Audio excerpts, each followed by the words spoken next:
Bapak, Ibu, Saudara dan saudariku yang terkasih, cerita pada Injil hari ini dapat dikatakan menggambarkan kehidupan kita sehari-hari. Yang pertama, berkaitan dengan kehidupan kita sebagai manusia. Dan yang kedua, berkaitan dengan perjalanan iman kita dalam Yesus Kristus.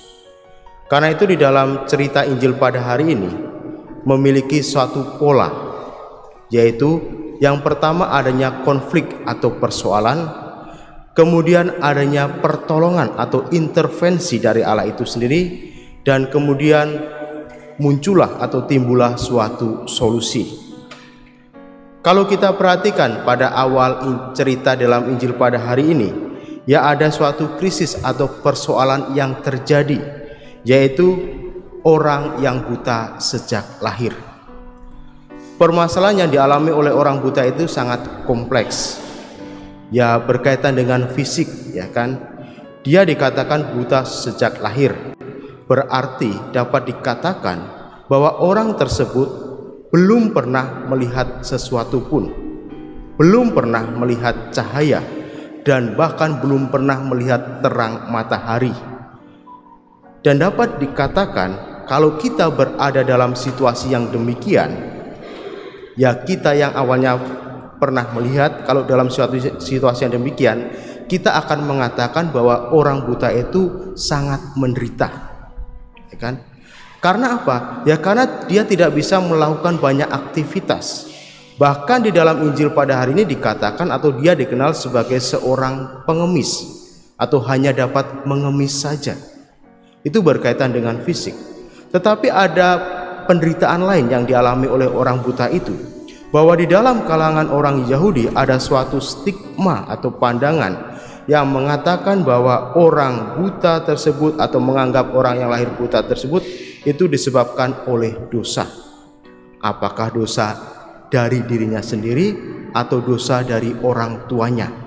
Karena itu para murid berkatanya kepada Yesus dengan mengatakan, siapa yang berbuat dosa, orangnya sendiri atau orang tuanya? Bahkan orang-orang Farisi pun memberikan cap yang sama kepada orang yang lahir buta itu dengan mengatakan, engkau lahir sama sekali dalam dosa dan engkau hendak mengajar kami.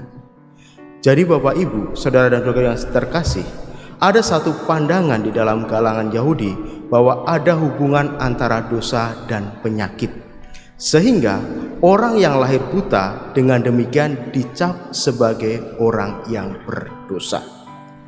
Karena itu Yesus datang memberikan suatu intervensi atau pertolongan kepada orang buta itu. Ada dua. Yang pertama, Yesus meluruskan pandangan yang keliru yang menghubungkan antara dosa dan penyakit. Yesus menjawab atau berkata dengan bijaksana. Dia mengatakan bahwa dosa tidak menyebabkan orang tersebut buta, tetapi karena pekerjaan Allah harus dinyatakan di dalam dia. Dengan tegas Yesus menyatakan bahwa tidak ada kaitannya antara dosa dengan orang yang lahir buta tersebut. Dan kedua, Yesus memberikan suatu pertolongan dengan menyembuhkan orang buta tersebut. Nah, proses yang dilakukan Yesus itu sangatlah unik atau cukup unik, bahwa dia meludah ke tanah, kemudian mencampur ludahnya dengan tanah, dan kemudian mengoleskan pada mata orang buta tersebut. Ya kalau kita perhatikan, ya kan, apa yang Yesus lakukan ini merupakan gambaran apa yang dilakukan Allah dalam kisah penciptaan. Bagaimana Allah menciptakan manusia dengan tanah atau dari tanah. Dengan tindakan Yesus ini, Yesus ingin mengatakan apa? Bahwa Yesus mengingatkan kita bahwa dia mengulangi tindakan penciptaan tetapi secara baru. Yang Yesus lakukan adalah mengingatkan kita pada tindakan penciptaan itu tetapi penciptaan secara baru. Nah, karena itu ketika Yesus sudah mengoleskan tanah kepada mata orang buta, kemudian dia meminta orang buta itu untuk membasuh dirinya di dalam kolam Siloam. Dan apa yang terjadi? orang buta itu tidak menolak atau tidak protes atau tidak bertanya. Dia kemudian melakukannya dan pada akhirnya dia dapat melihat. Kalau kita bisa merasakannya, tentu apa yang dirasakan oleh orang buta tersebut yang pada akhirnya melihat, dia akan merasa sangat bahagia. Mengapa? Karena yang awalnya buta, yang hidup di dalam kegelapan, akhirnya dia bisa melihat dengan jelas dan hidup di dalam terang. Dan semua ini kalau kita perhatikan, ini terjadi di dalam Yesus Kristus. Atau dengan kata lain, karena kasih Allah, karena belas kasih Allah, makanya orang tersebut dapat melihat dan memperoleh kehidupan yang baru. Jadi solusi ditemukan di dalam Yesus Kristus oleh orang buta yang sejak lahir. Namun Bapak Ibu Saudara dan saudara yang terkasih, persoalan tidak berhenti sampai di sini. Ada satu persoalan lain yang terjadi. Mengapa? Karena tindakan Yesus mengaduk tanah dan menyembuhkan orang yang buta sejak lahir itu terjadi di dalam hari Sabat. Karena dalam tradisi orang Yahudi, ketika hari Sabat, orang itu dilarang untuk melakukan suatu pekerjaan. Mengaduk tanah dan menyembuhkan merupakan suatu pekerjaan. Karena itu dilarang pada hari Sabat. Dan terjadi sesuatu pertentangan atau persoalan yang mengatakan bahwa Yesus itu bukan berasal dari Allah. Mengapa? Karena dia tidak mengindahkan hari Sabat. Ya karena itu orang buta yang sudah melihat akhirnya dipanggil oleh tetangga-tetangganya dan ditanya. Mengapa dia ditanya?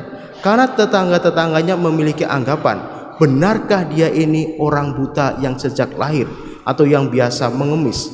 Ada yang mengatakan ya benar, tetapi ada yang mengatakan bukan, mungkin seseorang yang mirip dengan dia. Nah, karena penyembuhan itu dilakukan pada hari Sabat, makanya tetangga-tetangganya atau orang banyak itu kemudian membawa orang yang dulunya buta ini kepada orang-orang Farisi. Dan kemudian apa yang dilakukan oleh orang-orang Farisi itu? Ya bertanya kepada orang buta tersebut. Tetapi mari kita lihat sebelumnya kepada tetangga-tetangga, ketika mereka bertanya kepada orang buta bagaimana proses penyembuhannya. Dan di situ orang buta mengatakan bahwa orang yang disebut Yesus atau Kristus mengaduk tanah, mengoleskan pada matanya dan memerintahkan pergi ke kolam Siloam, dan setelah membasuh dia sembuh. Di sini orang buta mengatakan orang yang disebut Yesus. Nah, kemudian pada akhirnya orang Farisi juga bertanya bagaimana kamu dapat melihat, dan kemudian dia menceritakan dari awal, dan disitulah terjadi pertentangan. Sebagian orang Farisi mengatakan bahwa Yesus bukan berasal dari Allah karena tidak memelihara hari Sabat, tetapi sebagian lagi mengatakan bagaimana orang berdosa dapat melakukan mujizat yang demikian. Karena itu orang-orang Farisi kemudian bertanya kepada orang buta itu, menurut kamu siapa dia yang telah memelekkan matamu? Dan orang buta mengatakan dia adalah nabi. Tadi ketika ditanya siapakah yang memelekkan matamu, orang buta itu menyebut dia disebut sebagai Yesus. Ketika ditanya oleh orang Farisi, dia menyebut Yesus disebut sebagai seorang nabi. Dari kata Yesus menuju kepada nabi.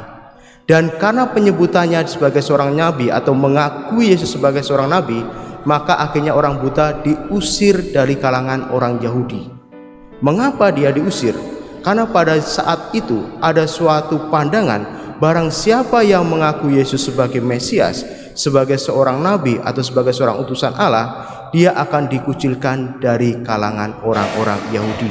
Makanya orang buta itu kemudian diusir oleh orang-orang Farisi. Dan ketika dia keluar, dia berjumpa dengan Yesus. Dan kemudian Yesus bertanya, apakah engkau percaya kepada Anak Manusia? Dan orang buta itu meminta kepada Yesus untuk menunjukkan siapakah dia.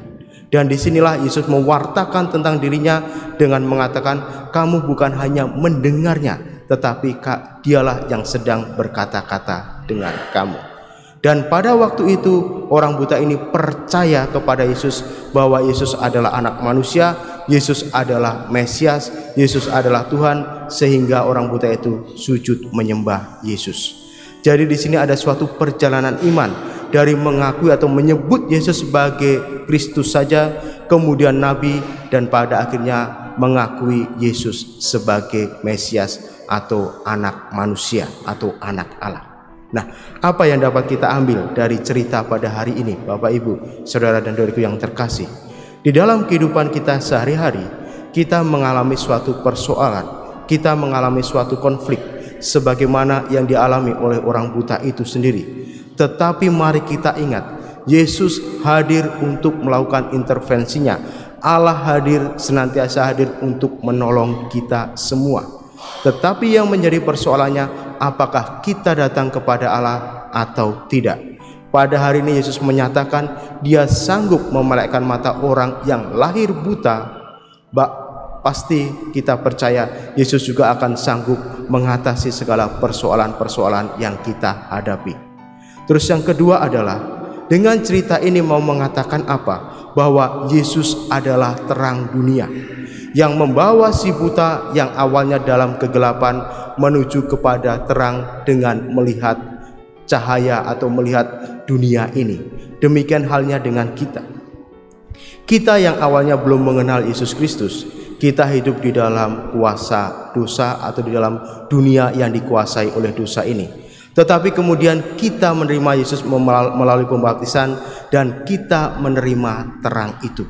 Jadi Yesus adalah Allah atau adalah terang yang senantiasa membimbing kita, yang senantiasa menuntun kita di dalam kehidupan kita sehari-hari.